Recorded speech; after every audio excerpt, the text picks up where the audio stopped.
우리는 어제까지 이제 16장에서 사도 바울이 빌립보에 가서 복음을 전한 것을 보게 됩니다. 빌립보에 갔을 때의 첫 성이지만은 엄청난 이 하나님의 역사가 일어나서 이제 루디아라고 하는 여인이 복음을 듣고 또 그것을 통하여서 놀라운 참 복음의 역사가 마게도냐 유럽에 퍼져나가는 것을 보았습니다.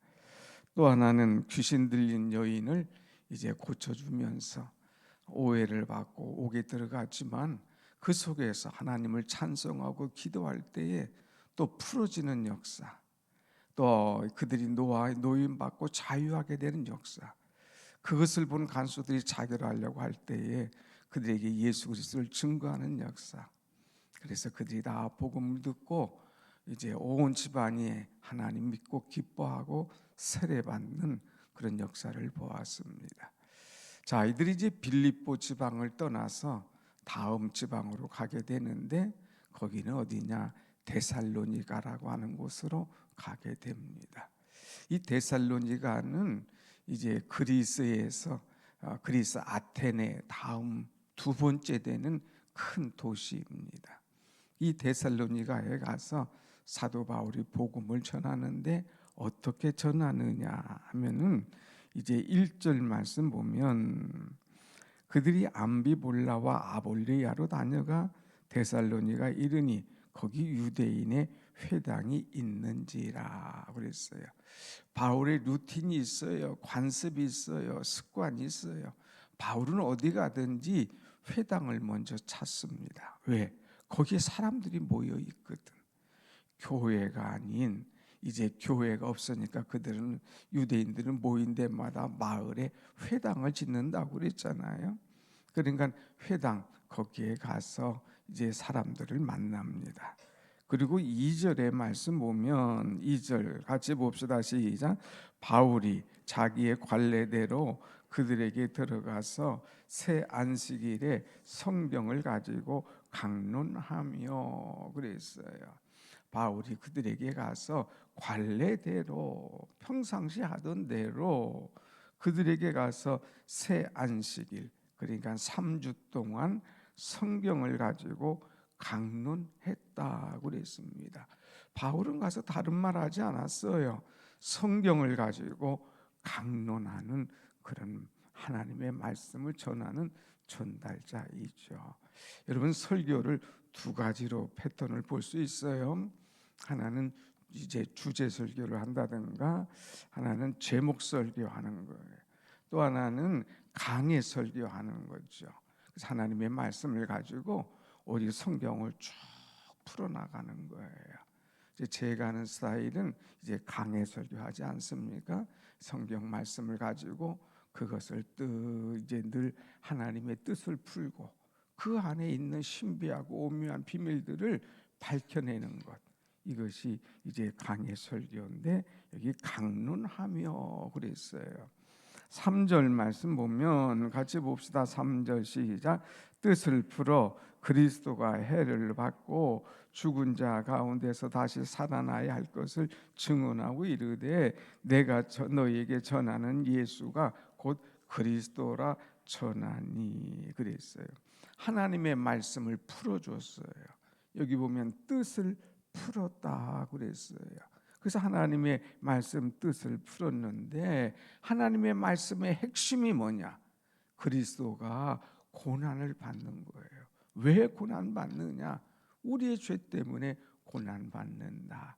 고난 받으신 그리스도는 이 십자가에 못 박혀 죽으신다. 그리고 죽으심으로 끝난 것이 아니라 부활하신 예수 그리스도다. 이 부활하신 예수 그리스도가 누구냐? 곧 우리의 구주시다. 예수 그리스도 믿으면 우리가 죄에서 해방받고 우리가 죽어도 살겠고 살아서 믿는 자는 영원히 죽지 아니할 것이다 하는 이 복음, 이 복음의 비밀을 그대로 그들에게 전해줍니다. 어떻게 보면 좀 세상에 재밌는 얘기도 하고 재밌는 예화도 가져오고 뭐 이렇게 했으면 좋겠는데 그러지 않아요. 그냥 성경으로 들어가서 하나님의 말씀만 집중적으로 전하는 거예요. 그런데 이 말씀을 들을 때에 사람들이 변화의 역사가 일어납니다. 4절 말씀 봅니다. 4절 나같이 시작. 그 중에 어떤 사람 곧 경건한 헬라인의 무리와 적지 않은 귀부인도 고난을 받고 바울과 실라를 따르나 그랬어요. 그 중에 사람들이 이 말씀을 듣고 야 정말 귀한 말씀, 은혜의 말씀, 이전에 듣지 못했던 말씀이다 하고 거기에 경건한 헬라인 무리와 그랬어요. 경건한 사람들이 복음을 잘 받아들입니다. 늘 하나님의 말씀을 사모하는 자들이 복음을 잘 받아들이죠. 그래서 경건한 헬라인들 또 적지 않은 귀부인들 그랬어요. 여기도 이제 빌립보의 루디아처럼 귀부인들이 있었는데 이들이 와서 이 복음을 그대로 받고 바울과 실라를 따르나 그랬어요. 그 말씀을 받고 믿음으로 받고 은혜를 받고 그들을 따를 정도의 그런 충만한 그런 은혜의 사람들이 되었다고 하는 것이죠. 그런데 안타깝게도 그러나 그랬어요. 그러나 다 그런 거는 아니에요. 그러나 5절 봅니다. 시작. 그러나 유대인들은 시기하여 저자의 어떤 불량한 사람들을 데리고 때를 지어 성을 소동하게 하여 야손의 집에 침입하여 그들을 백성에게 끌어내려고 찾았으나 그랬어요. 하나님의 말씀을 다 아멘으로 받았으면 좋겠지만 그러나 하면서 그 중에 사람들이 말씀을 받지 않고 그 말씀을 시기하는 사람이 있어요. 왜 시기하냐? 여기에 유대인들은 다 회당에 모여서 자기들의 말을 듣고 자기들의 말을 따랐는데 갑자기 사도 바울이 와서 복음을 전할 때 사람들이 은혜 받고 그들을 따를 때에 시기하는 거예요. 사람들이 그쪽에 다 모여 있고 거기에 마음을 쏟는 거예요. 시기가 생기는 거예요. 시기. 여러분 우리가 신앙생활하면서 교회 안에서 시기심이 생긴다? 그건 잘못된 거예요. 나보다 저 사람이 말씀을 더 잘 들어? 나보다 저 사람이 더 기도를 열심히 해? 나보다 저 사람이 더 충성을 하는 것 같아? 나보다 저 사람이 목사님을 더 사랑하는 것 같아? 그러면 은근히 삐딱해가지고 시기하는 사람들이 종종 있어요. 그런데 여러분 이런 시기하는 마음이 내게 들어오면 그때부터는 은혜 못 받아요. 시기하는 마음이 들어오면 그때부터 내 마음의 문이 확 닫혀버린다는 거예요. 그러니까 혹시라도 내 마음에 시기하는 마음이 오면 사단아 물러가라 해야 돼요. 나를 조종하려고 그러고 내게 하나님의 말씀을 듣지 못하게 하려고 그러고 내게 하나님의 말씀을 따르지 못하게 하는 것 그것은 사단의 장난인 거예요. 시기도 사단이 주는 거거든요. 그러니까 이 시기하는 마음이 들지 않도록 우리는 사단을 몰아내야 돼요. 이들은 시기할 뿐만 아니라 심지어는 불량한 사람들을 데리고 때를 지어 성을 소동하게 하여 그랬어요. 불량한 사람들, 힘 있는 사람들을 데리고 와가지고 그들과 함께 성을 소동하게 만듭니다. 야 바울을 잡아라. 그들 어디 갔느냐. 그래서 야손이라는 사람의 집에 가서 그 침입하는 거예요. 야손의 집에 침입하여 뭐 오라고 한 것도 없어요. 초청한 것도 없어요. 문 열어준 것도 없어요. 그런데 이 바울을 찾으려고 침입해서 들어가는 이런 무식한 이런 사단의 앞잡이 노릇하는 이런 일을 하는 거예요. 자, 그랬을 때 6절 보니까 발견하지 못합니다. 그러니까 읍장들에게 가서 막 소리를 질러 고소합니다. 천하를 어지럽게 하는 사람들이 이 땅에 있다. 천하를 어지럽게 한다. 복음으로 많은 사람들을 변화시키는데 이 사람들은 보면 삐딱하게 보니까 천하를 어지럽게 하던 사람이라 이렇게 표현하는 거죠. 하나님의 말씀으로 천하를 뒤집어 놓는 사람을 천하를 어지럽게 하는 사람이다 하는 거예요. 여러분 우리가 이 하나님의 말씀을 잘 들어야 돼요. 삐딱한 사람 얘기 들으면 자꾸 삐딱해질 수밖에 없습니다. 요즘 그래서 여러분들이 주의할 것이 뭐냐? 유튜브예요. 유튜브는요 정말 옳게 하는 사람도 있는가 하면 그걸 삐딱하게 보고 삐딱하게 말하는 사람이 있어요. 거기 내가 그거 가서 보면 아, 이 사람이 요걸 좋아하는구나. 계속 삐딱한 얘기만 계속 올라오거든요. 그리고 거기 계속 빠져들어가는 거예요. 뭐 어제 말한 것처럼 거기에 꽂혀 들어가는 거예요. 그럼 나도 어느샌가 삐딱해져 있는 거예요. 요쪽에 와 있는 거예요. 요쪽에 와 있는 거예요. 그러니까 우리가 가려서 들어야 돼요. 어느 것이 옳은지 분별할 줄 알아야 됩니다. 그러지 못하면 나도 어느샌가 삐딱해가지고 저쪽에 가 있는 거죠. 그래서 이제 이 사람들이 야손이 야 이거 안 되겠다. 바울과 실라 여기다가는 큰일 나겠으니까 이제 다른 지역으로 가라 해가지고 그들이 이번에는 어디로 가냐? 10절 말씀 보면 베레아라고 하는 곳에 가게 됩니다. 베레아. 자, 10절 말씀 봅니다. 시작. 밤에 형제들이 곧 바울과 실라를 베레아로 보느니 그들이 이르되 유대인이 베레아에 갔습니다. 이 베레아는 아주 작은 도시예요. 이 작은 도시였는데 이 베레아에 가서도 이 바울과 실라가 또 어디로 갔어요? 유대인의 회당에 들어갔어요. 거기는 이제 이들이 다 모여 있는 장소니까 그들에게 가서 이제 하나님의 말씀을 전하는데 이 베레아에 있는 사람들의 특징이 어떤가? 여러분 11절 같이 봅시다. 11절 시작. 베레아에 있는 사람들은 데살로니가에 있는 사람들보다 더 너그러워서 간절한 마음으로 하나님 말씀을 받고 이것이 그러한가 하여 날마다 성경을 상고함으로 그랬어요. 이 베레아 사람들의 특징이 오늘 세 가지가 나옵니다. 이 베레아 사람들은 여러분과 같은 사람들인 거예요. 여기 보면 그 사람들은 데살로니가 있는 사람들보다 더 너그러워서 그랬어요. 이 사람들은 너그럽다 표현했어요. 그런데 데살로니가에 있는 사람들보다 더 너그러워서 그랬어요. 그 전에 성경 보면 신사적이어서 그랬어요. 우리가 보면 젠틀하다 이거예요. 저 사람도 신사야. 어느 사람들은 그 말씀을 시기하고 방해하고 소동하고 침입해서 이제 말씀을 방해하는 그런 사람이 있는데 이들은 그렇지 않았어요. 아주 신사적으로 아주 너그럽게 이 복음을 그대로 받아들이는 그런 사람이었습니다. 여러분 정말 이렇게 보면 예의 바르고 신사적인 사람들이 복음을 잘 받아들여요. 그런데 막 거칠고요. 뭔가 그냥 뭐 자기가 최고인 줄 알고 자만하고요.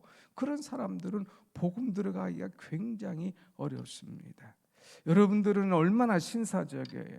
말씀을 줄 때 막 스펀지 빨아들이지 않습니까? 이것이 은혜가 되는 거예요.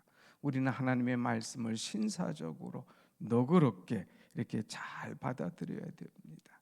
교만한 사람은 자기가 죄인인 것을 인정 안 하는 거예요. 자꾸 나를 향하여 찌르네. 나의 를 자꾸 지적하네. 그러면서 이것이 마음에 안 들어가지고 교만하니까 삐딱하게 받고 돌을 들고 시기하고 치려고 하는 그런 사람들입니다. 교만한 사람들은 남의 얘기하기를 잘 안 들으려고 그래요.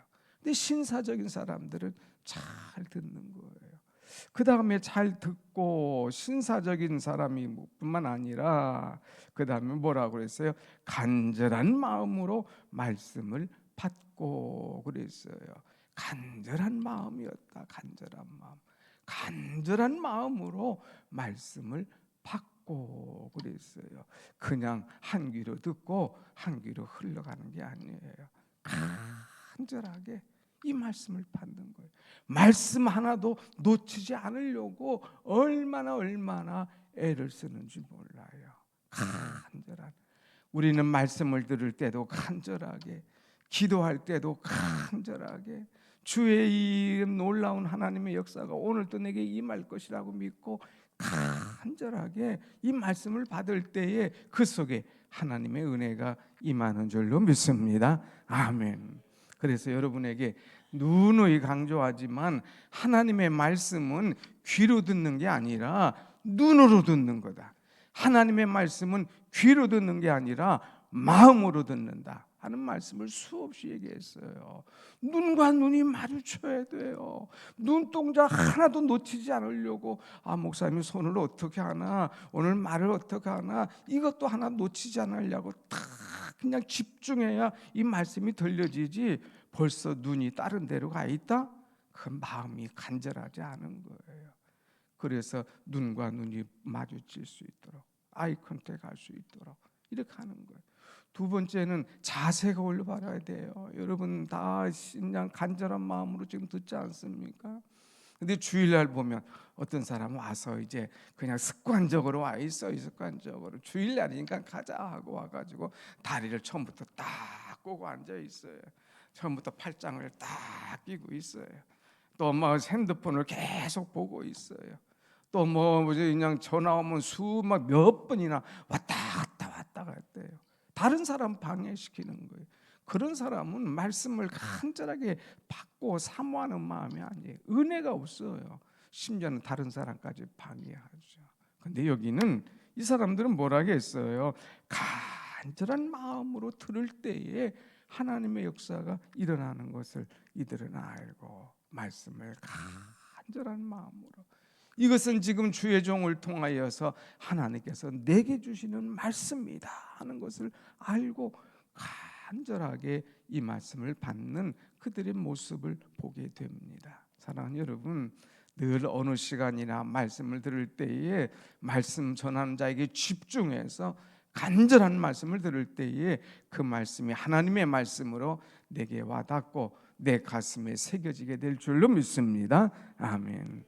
그 다음에 세 번째는 이들이 하나님의 말씀을 들을 때 어떻게 했느냐, 이 말씀을 받고 이것이 그러한가 하여 날마다 성경을 상고함으로 그랬어요.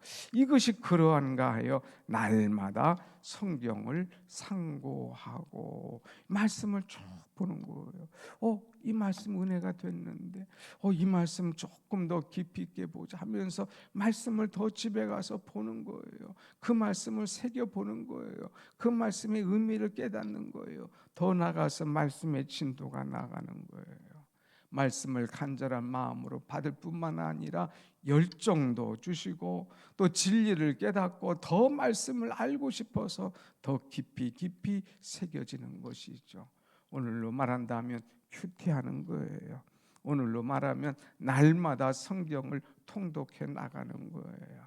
여러분, 하나님의 말씀 여기 와서만 딱 듣고 끝나는 것이 아니라 집에 가서도 날마다 말씀을 통독하고 말씀을 날마다 읽을 때에 거기서 살아있는 말씀, 성령의 역사들을 순간순간 체험하게 될 줄로 믿습니다. 아멘. 이 말씀이 그러한가 하는 것을 우리는 깨달아야 돼요. 이 말씀이 이러한 말씀인가 하는 것을 알아야 돼요. 지난주에 이제 이 다윗의 그 조가를 말씀을 들을 때 다른 것은 다 알겠는데 야셀의 책, 이제 활의 노래, 이게 뭔가 새로운 걸 알았잖아요. 이런 비밀이 있었구나. 바로 이런 은혜가 있었구나. 깨달으면 더 자꾸 말씀을 보고 싶은 거예요. 여러분이 말씀을 다 아는 것 같아요. 천만에 목사도 말씀을 읽을 때마다 이런 비밀, 근데 눈이 확 띄어질 때가 많아요. 똑같은 말씀인데 해마다 읽었는데, 지난달에도 읽었는데 오늘 보면 새로운 말씀이 걸리는 거예요. 그래서 그 말씀이 풀려지는 거죠. 그래서 여러분, 날마다 이 말씀이 그러한가 하면서 상고하는 이 모습이 있었어요. 그래서 12절 보면 그 중에 믿는 사람이 많고 또 헬라의 귀부인과 남자가 적지 아니하나 그랬어요. 다 은혜 받고 적지 않은 헬라인들, 귀부인들이 은혜 받았습니다. 그러나 여기 보니까 적지 아니하나, 적지 않더라 하는 것에서 끝난 것이 아니라 적지 아니하나, 그런 거 보면 또 반대적인 사람이 있어요. 어떤 사람? 또 여기에 보면 13절, 데살로니가에 있는 유대인들이 바울이 하나님의 말씀을 베레아에 가서도 전하는 줄 알고 거기도 가서 무리를 움직여 소동하게 하거늘. 아니, 데살로니가에서 지금 여기까지 쫓아왔어요. 천암 정도까지 되는 그런 거리인데 또 쫓아와서 또 소동하고 말씀을 전하는, 그 시간에 하나님의 말씀을 좀 한 번이라도 읽었으면 좋을 텐데 그렇지 않고 악감을 품고 소동하고 쓸데없는 짓거리하는 이런 집단들 얼마나 많습니까? 선동하는 사람들은 쫓아다녀요. 선동하는 사람은 거기 가서도 시끄럽게 하는 그런 존재들, 우린 그런 존재들을 따라서는 안 됩니다. 그런 존재들이 우리 곁에 붙지 않도록 우리는 해야 됩니다. 교회도 두 사람의 종류가 있어요. 간절한 마음으로, 너그러운 마음으로 그것이 그러한가 성경을 상고하며 사모하는 사람이 있는가 하면 늘 시기하고 소동하고 사람들을 막 분란을 일으키고 이제 복음을 전하지 못하게 하는 그런 쪽의 사람들이 있는데, 오늘 우리는 어떤 편에 설 것인가 늘 봐야 돼요. 그래서 아무튼 이들이 이제 이곳에서 소동할 때에 사람들이 야야 이거 안 되겠다, 또 다른 곳으로 가자 해가지고 바다로 가게 합니다. 그리고 아덴이라고 하는 지역으로 가도록 만들지요. 아덴은 오늘날로 그리스의 아테네입니다. 그래서 내일은 아덴에서 복음을 전하는 이제 바울에 관한 말씀을 주려고 그랬죠. 사랑하는 여러분, 아무튼 오늘 우리는 말씀을 들었습니다. 베레아 사람처럼 더 신사적으로, 더 간절하게, 더 하나님의 말씀을 상고하며 날마다 은혜 속에 살아가는 여러분이 되기를 축원합니다. 아멘. 기도하겠습니다.